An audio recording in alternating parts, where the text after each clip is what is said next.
Assalamualaikum warahmatullahi wabarakatuh. Pada kesempatan kali ini, saya akan memaparkan tentang bagaimana cara membuat laporan keuangan sekolah ya dengan mudah menggunakan Microsoft Excel ya. Dan nanti ini akan dibuat secara otomatis. Laporan-laporan itu akan terbentuk ya hanya dengan menginput di satu sheet saja, yaitu sheet transaksi.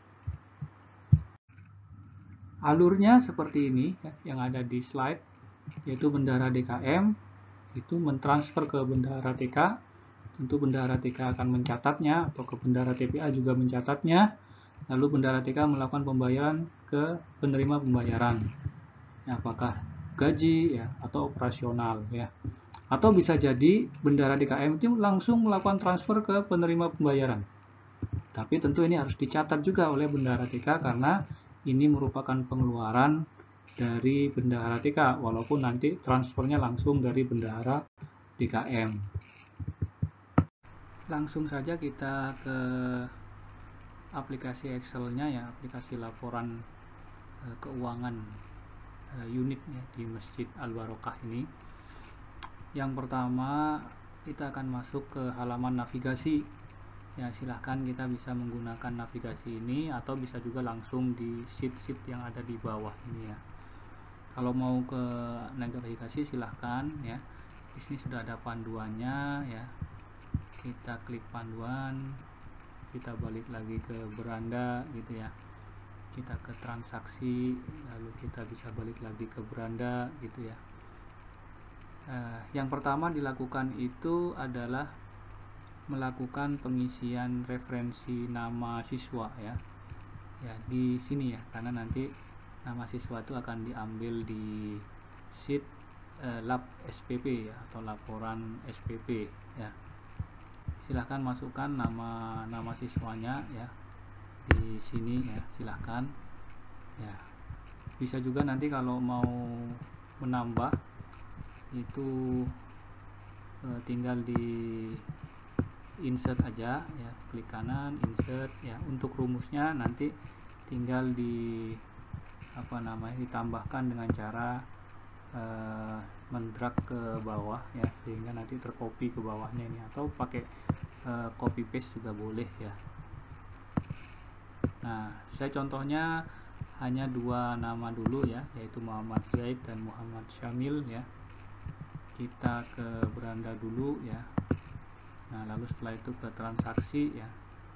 Nah, jadi kita hanya melakukan input di transaksi ini, lalu secara otomatis nanti laporan SPP ya atau juga laporan keuangan itu bisa terbentuk secara otomatis.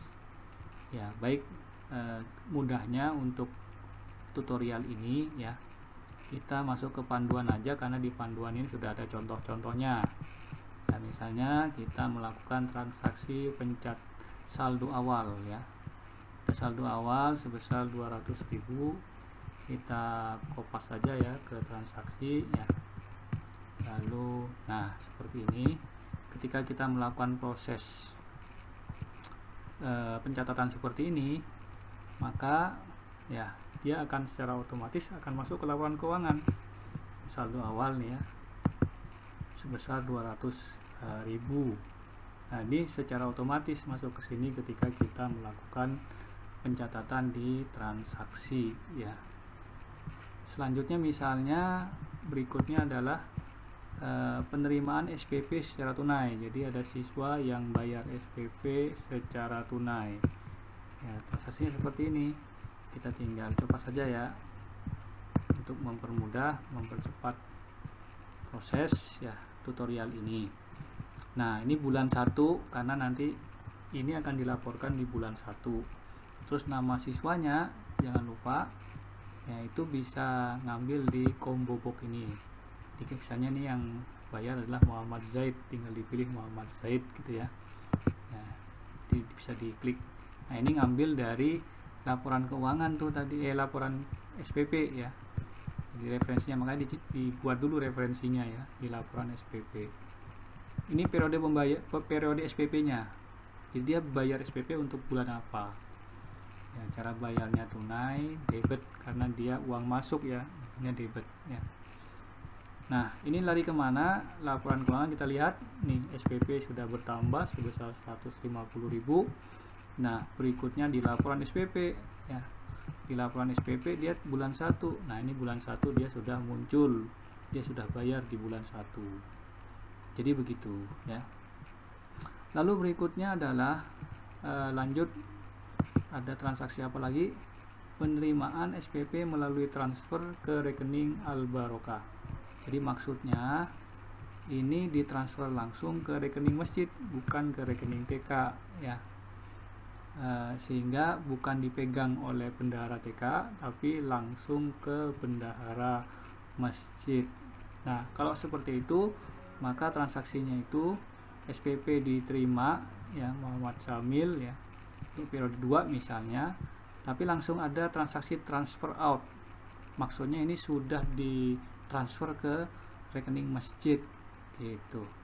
Jadi supaya uangnya itu, saldonya itu nggak ada. Kenapa?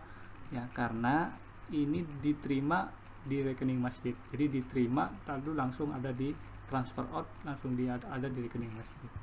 Contohnya kita masukkan saja ini, kita coba saja. Jadi Muhammad Syamil ini dia melakukan pembayaran secara transfer untuk bulan Februari. Jadi dia membayar untuk bulan Februari sebesar 100.000, tapi karena ini sudah masuk ke rekening masjid, bukan di bendahara TK, bukan tunai. Nah, di kredit 150.000, maksudnya sudah ditransfer ke sana 20.000. Dampaknya apa? Nah, ini lihat nih, di sini ada SPP 2 ya, yaitu yang bayar Muhammad Syamil dan Muhammad Zaid ya. Dia nanti di laporan keuangannya 300.000 karena 2 orang yang bayar. Terus di laporan SPP-nya yang muncul nih, satunya di bulan Januari, satunya di bulan Februari ya. Jadi sekali kita melakukan proses pencatatan di sini, di laporan keuangan muncul, di laporan SPP juga muncul ya. Lanjut ya, berikutnya adalah ini ada setoran penerimaan ke kas masjid. Tadi kan ada yang bayar tunai ya 150. Nah, yang 150 itu di store ke masjid, ke kas masjid ya, maka transaksinya adalah transfer out. Jadi transfer out sebesar 150 ya. Lalu berikutnya apa lagi ya.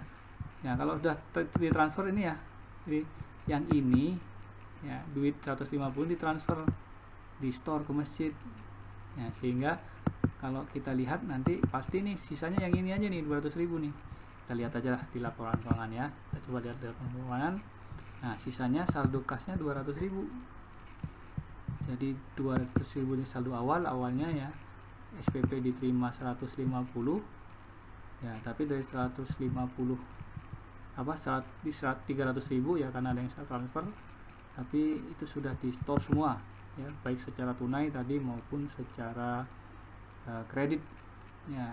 Maksudnya apa namanya, di store dengan transfer, ada yang di store langsung dengan ini ya, apa namanya,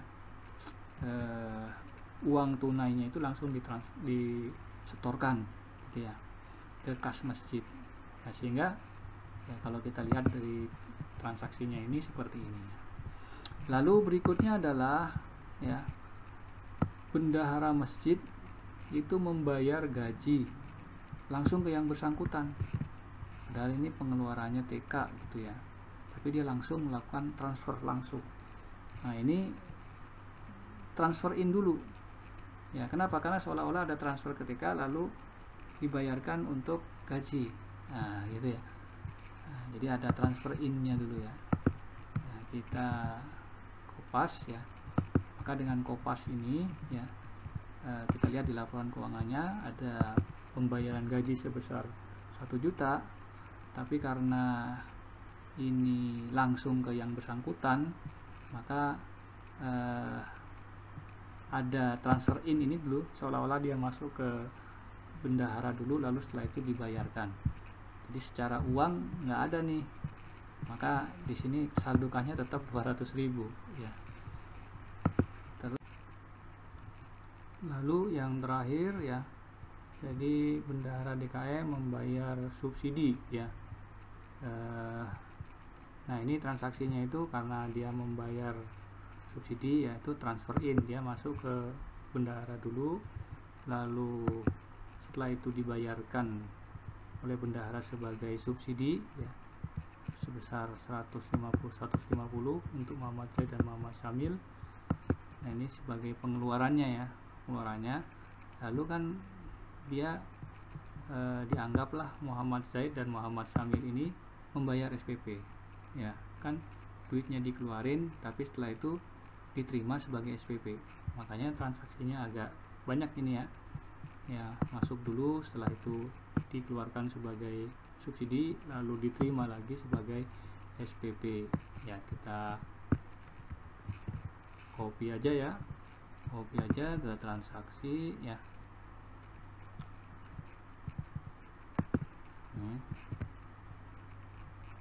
Nah ini udah tadi saya udah copy ya, copy ya.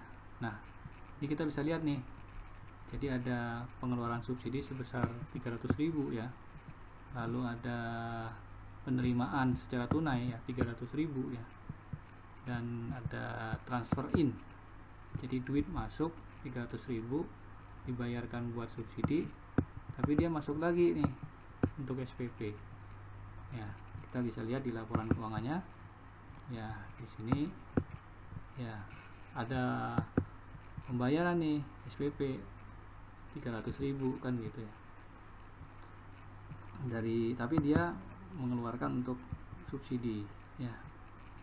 Nah ini transfer in-nya jadi 1.300.000, duit yang ada jadi 500 karena ini ada penerimaan SPP ya. Jadi totalnya jadi ada penerimaan SPP sebesar 300.000 yang masuk ke sini ya, tambah saldo awal ya jadinya 500.000 ya. Dan kita bisa lihat di laporan subsidi ya, kita bisa lihat. Nah ini belum muncul ya, kita cek lagi di transaksinya. Nah, ini transaksinya belum kita kasih periode ya, maaf ya, belum kita kasih periode. Kita misalnya nih untuk bulan 3 ya. Nah jadi begini ya. Oke ya, selesai ya. Kita lihat di laporan subsidi. Nah ini sudah muncul di bulan 3 ya. Jadi ini kira-kira ya, jadi mudah-mudahan ini bisa bermanfaat ya teman-teman yang misalnya mau menggunakan ini ya untuk aplikasinya ya, nanti silakan bisa ditanyakan. Assalamualaikum warahmatullahi wabarakatuh.